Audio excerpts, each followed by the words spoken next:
Congressman, first off, did you like what you were hearing from Boehner and the Republican leadership on the fiscal cliff? Well, I mean, there's a couple of things in there, I could say they sounded good, but the problem is there's no credibility.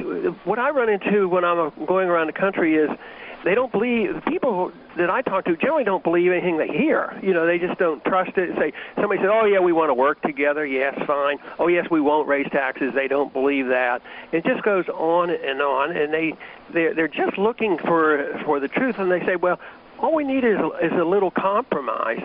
Well, nobody expects that because they don't admit the truth, and the truth is that we're broke. And how do you compromise? The only way you can compromise is on agreeing on what you're going to cut. But instead, they're trying to find out how they're going to agree on what they're going to protect. So I don't think I've heard the answers. They talk about this fiscal cliff, but right. I actually, in my mind, work with the assumption that we're already over the cliff. We're just wondering how we're going to land.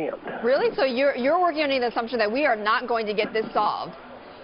No, it's unsolvable because you have to cut spending. And, I mean, the conservative candidate for president said we should increase the spending by $2 trillion for military and more drones. Right, and that was one of the reasons, I know, Congressman, that you did not go ahead and endorse Governor Romney. No, we don't need another war. I mean, we were broke. So. Well, Congressman, is there, the matter is that this is a minority, what you're espousing is a minority opinion right now because most believe and hope that the two sides will come together with some sort of deal. Do you believe, is there any circumstance, I want to talk about taxes, any circumstance under which you believe the GOP and Republicans would accept any type of tax increase? Yeah, I do, but they're not in Washington. They're outside of Washington, and I talk about it all the time. And the few people I could work with, like a Dennis Kucinich and others, we had coalitions. We agreed to come together, say, on the militarism. To why do we need to spend more than everybody else put together? So you bring coalitions together of progressives and libertarian conservatives and say, yes, we have to, cut across the board.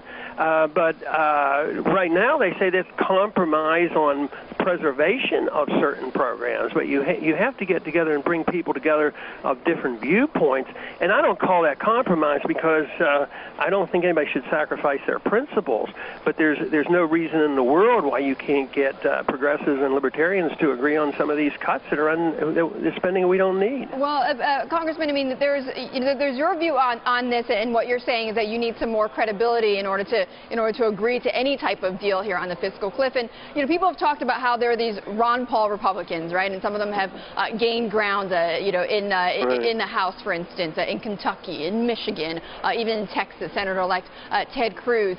What would they need to see, including you, in order to come together and agree and approve on some sort of deal?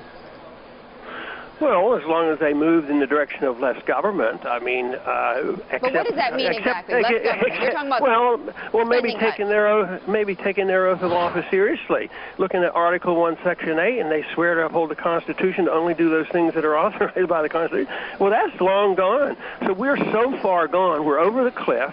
We can't get enough people in Congress in the next 5-10 years who will do the wise things. So we have to prepare for.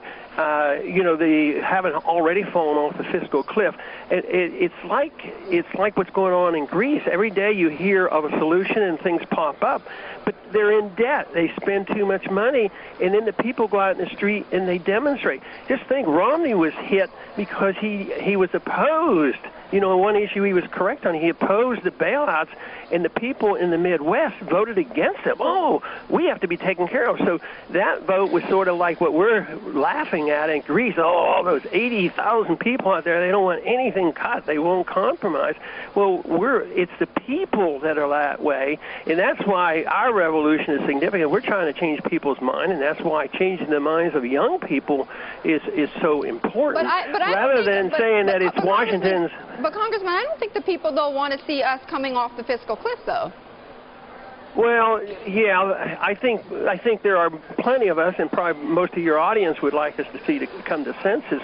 But if you look at the numbers, and if you look at the way pure democracy works, see, pure democracy is dangerous. The majority dictates against the minority. So right now, the majority are receiving a check. So when you get a vote, and that's why people were sort of surprised with these conditions that this president could get reelected. But that is a bad sign in that there are more on the receiving end. People don't want anything cut. They want all the bailouts to come. They want the Fed to keep printing the money, and they believe. See, they don't believe we've gone off the cliff or that we're close to going off the cliff.